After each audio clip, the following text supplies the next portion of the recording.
ٹھیک اسی طرح جو میلاد پاک مصطفیٰ کے جو مراسم ہوتے ہیں ہمارے پاس، ہو سکتا ہے کہ اس میں اغیار کے کچھ مراسم، کچھ طور طریقے داخل ہو گئے ہیں۔ اب جیسے میلاد ریلی اور میلاد جلوس کا تعلق ہے، 16 سال سے نکالا جا رہا ہے۔ کتنے سال سے؟ 16 سال سے۔ میں بھی اس کا فاؤنڈر ممبر ہوں۔ جب اس کی کمیٹی بنائی گئی تو سب سے پہلے اولین 5 لوگوں میں میں بھی شامل تھا، اور میں 5-6 برس تک اس جلوس کے ساتھ جڑا رہا۔ 5 اور 6 برس کے بعد میں نے علیحدگی اختیار کر لی۔ لوگوں نے کہا حضرت آپ کیوں نہیں جاتے اس جلوس میں؟ میں نے کہا بھائی میں جلوس میں اس وقت تک جاتا تھا جب تک نوجوان ہماری بات سنتے تھے۔ میں ذمہ داری سے ممبر رسول پر یہ بات آپ سے عرض کر رہا ہوں، مسجد میں اللہ کے گھر میں عرض کر رہا ہوں۔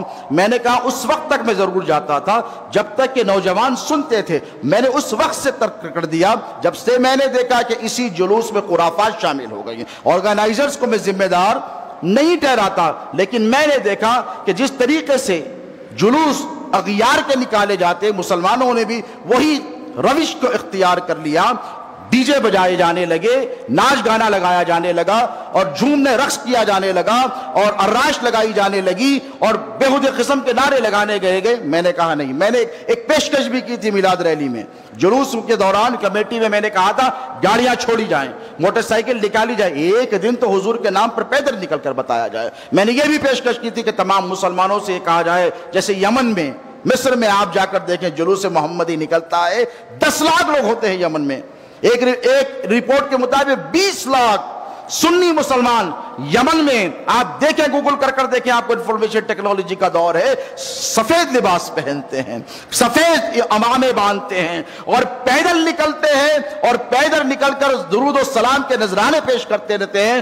خدا کی عزت کی قسم وہ منظر ایسا ہوتا ہے اگر کوئی غیر مسلم وہ منظر دیکھ لے تو لا الہ الا اللہ محمد رسول اللہ پکار کر مسلمان ہو جائے گا۔ وہ کردار پیش کیا جاتا ہے، لیکن کیا ہو گیا آپ دیکھیے، ایک کمیٹی کو برخاست کیا گیا، دوسری کمیٹی بنائی گئی۔ میں نے کہا کمیٹیوں کے بدلنے سے بدلاؤ نہیں آئے گا، ملت کو بدلنا پڑے گا، سنیوں کو تبدیل ہونا پڑے گا۔ ہر آدمی اپنی ذمہ داری کو محسوس کرے۔ اگر جلوس میں جانا چاہتے ہیں، میں نہیں کہتا کہ جلوس میں نہ جاؤ، لیکن جاؤ تو حضور کا کردار اپنا کر جاؤ، جاؤ تو آقا علیہ الصلوۃ والسلام کی سیرت طیبہ کو نگاہوں کے سامنے رکھ کر جاؤ، جاؤ تو اہل بیت اطہار کی زندگیوں کو یاد کرو۔ جلوس میں جاؤ تو صحابہ کا اسوہ اپنی نگاہوں کے سامنے رکھو۔ جلوس میں جاؤ تو کسی رکاوٹ کے لیے مت جاؤ، انسانیت کے راستوں سے رکاوٹوں کو دور کرنے کے لیے جاؤ۔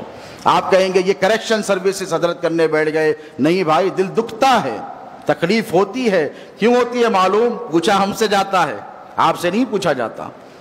ہم ہر مکتب فکر کے لوگوں کے ساتھ بیٹھتے ہیں، ہم دیوبندی بھائیوں کے ساتھ بھی بیٹھتے ہیں، ندوہ کے علماء کے ساتھ بھی ہم بیٹھتے ہیں، جمعیت العلماء کے ساتھ بھی ہم بیٹھتے ہیں، تبلیغی جماعت کے ساتھ بھی ہم بیٹھتے ہیں، جماعت اسلامی کے ساتھ۔ یہ صلح کلیت نہیں ہے، یہ قوم کی ضرورت ہے۔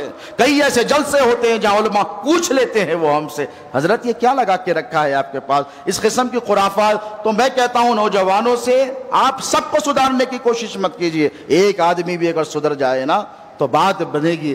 آپ کو دیکھیں گے لوگ، آپ جائیں جلوس میں ضرور بضرور شرکت کریں، لیکن حضور پاک علیہ الصلوۃ والسلام کا کردار اپنا کر جائیں، اسوہ محمدی پر عمل کر کے جائیں، تبدیلی کرنے کی کوشش کریں۔ میں نے تبدیلی کی بات کی تھی، لوگ برا مان گئے پچھلی کمیٹی والے، اور کہے ایسا تو نہیں ہوگا، گاڑیاں ہی نکلے گی، ایسا تو نہیں ہوگا، کارز نکلیں گی، ٹرکس نکلیں گے، ٹریلرز نکلیں گے، وہ بھی تو نکالتے ہیں۔ میں نے کہا بھائی ان سے ہمارا اس معاملے میں مقابلہ نہیں ہے، وہ کافر ہیں، وہ مشرک ہیں، ان سے سوال نہیں کیا جائے گا تو نے جلوس کیسے نکالا تھا۔ مسلمانوں تم سے سوال کیا جائے گا، اگر تم رکاوٹ پیدا کرو گے تو تم سے اللہ پوچھے گا ایک مریض مر رہا تھا تم نے راستے کیوں روکے؟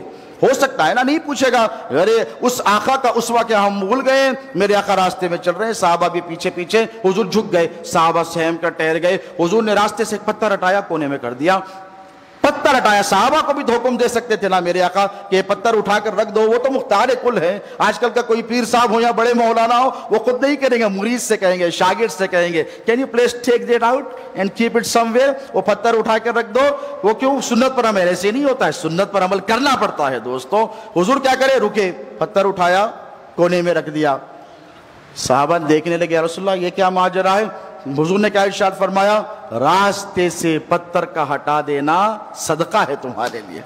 کیا فرمایا؟ راستے سے پتھر ہٹا دینا۔ کیوں؟ ہو سکتا ہے کسی کو چوٹ لگ جائے، کوئی بے خیالی میں نے دیکھ لیا نا تو مجھ پر یہ مورل ریسپانسبلٹی، اس حدیث سے آپ سبق لے صبح قیامت تک کے لیے۔ حضور کیا فرما رہے ہیں؟ میں نے دیکھ لیا نا، اب مجھ پر ذمہ داری میں اسے ہٹا دوں۔ کیا کیا؟ اٹھا کر رکھ دیا، اسی لیے کہ ہو سکتا ہے کوئی انسان کو چوٹ لگ جائے، بے خیالی میں کوئی جانور اس سے ٹھوکر کھا جائے، وہ تو رحمت للعالمین ہے نا میرے آقا۔ حضور نے پتھر اٹھا کر رکھ دیا، تو اس کا درس، اس کے حدیث مبارکہ کا لیسن اور مورال کیا ہونا چاہیے صبح قیامت تک کے لیے؟ کہ ہم حضور کے غلام ہیں، ہمیں راستوں سے رکاوٹیں دور کرنی ہے۔ کیا کرنی ہے بولیے؟ راستوں سے رکاوٹیں دور کرنی ہیں۔ تو نوجوانوں، اپنے نبی